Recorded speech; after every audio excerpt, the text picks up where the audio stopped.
السلام عليكم ورحمة الله وبركاته. يا رب كلكم تكونوا بخير. اهلا بيكم في فيديو جديد. النهارده ان شاء الله الفيديو بتاعنا بعيد شويه عن المحتوى بتاعنا، بعيد عن الطبخ وعن الاشغال اليدويه. انا النهارده ان شاء الله هعمل لكم ريفيو عن مسدس الشمع. طبعا مسدس الشمع بقى من الضروريات في بيتنا، ما فيش بيت تقريبا ما فيهوش.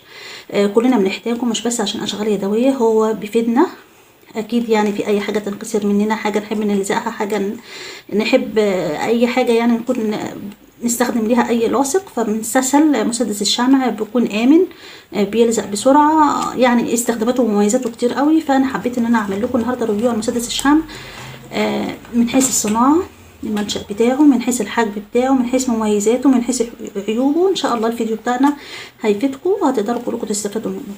انا جبت هنا مسدس الشمع بتاعي ده صغير، جبت الحجم الصغير لان انا عندي الحجم الكبير كنت بشتغل معاكم بيه في الفيديوهات بتاعتي، لكن انا حبيت اجيب كمان